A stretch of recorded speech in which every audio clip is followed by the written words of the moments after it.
Assalamualaikum warahmatullahi wabarakatuh. Kami dari kelompok 1 akan membahas mengenai materi audit yang beranggotakan Yatin Suroso dan Sultan Ardiansyah Permana. Di sini saya akan menjelaskan pengertian audit. Audit adalah kegiatan mengumpulkan informasi faktual dan signifikan melalui interaksi, penilaian, serta penarikan kesimpulan secara sistematis, objektif, dan terdokumentasi yang berorientasi pada asas nilai manfaat. Audit dibagi menjadi 3 bagian. Yang pertama, audit laporan keuangan. Yang kedua, audit ketaatan. Yang ketiga, audit operasional. Audit laporan keuangan merupakan evaluasi kewajaran laporan keuangan yang disajikan oleh manajemen. Lalu yang kedua, audit ketaatan merupakan pemeriksaan untuk mengetahui apakah prosedur dan aturan yang telah ditetapkan oleh pihak yang memiliki otoritas sudah dijadikan oleh pihak atau personil. Lalu yang ketiga, audit operasional adalah pemeriksaan semua atau sebagian prosedur dengan metode operasional. Lalu selanjutnya dalam audit ada 3 komponen dalam audit ini.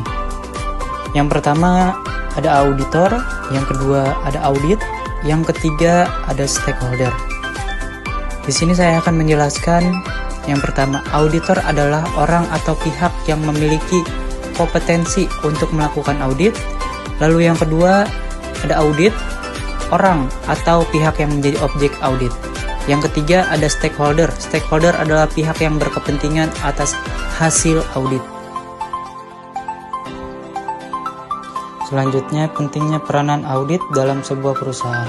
Salah satu peranan audit yakni untuk membantu perusahaan sebagai pihak yang diaudit dalam meningkatkan kredibilitas pelaporan keuangannya agar laporan tersebut dapat dipercaya oleh kepentingan pihak luar, entitas seperti pemegang saham, kreditor pemerintah, dan lain sebagainya. Lalu selanjutnya ada tujuan dan manfaat audit. Yang pertama, kepatuhan terhadap peraturan perundang-undangan.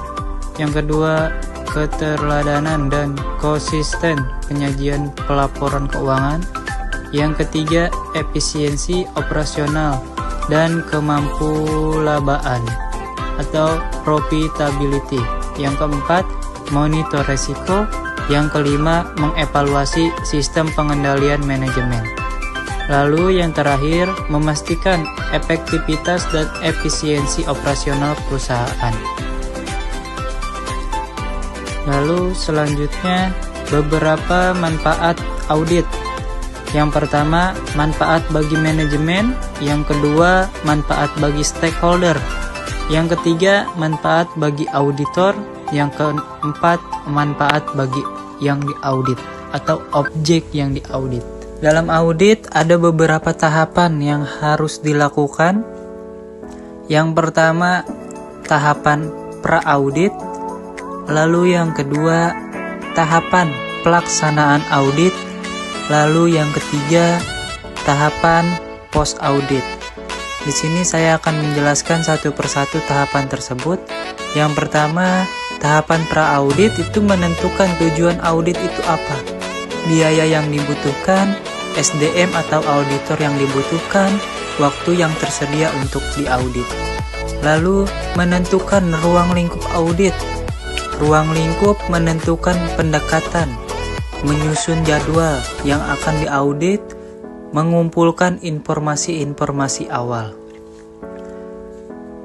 Selanjutnya, aktivitas yang dilakukan pada tahap pelaksanaan audit.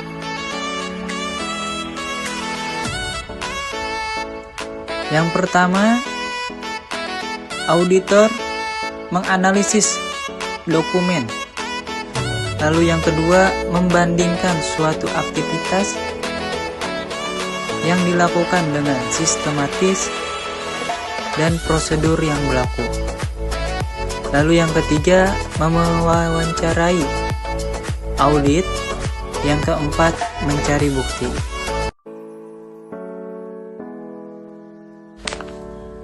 Lalu tahapan yang terakhir yaitu tahapan post audit.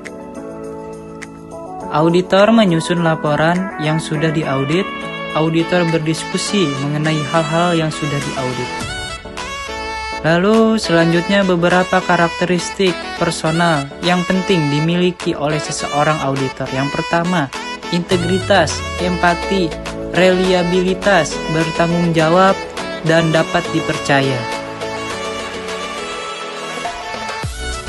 Baik, untuk selanjutnya ada norma pelaksanaan audit. Yang pertama ada norma umum, yang kedua norma pelaksanaan audit, dan yang ketiga norma pelaporan.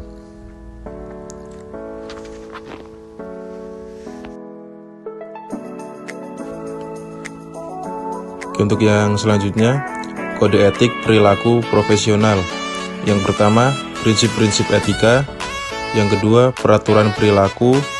Yang ketiga, interpretasi perilaku. Dan yang terakhir, ketetapan etika.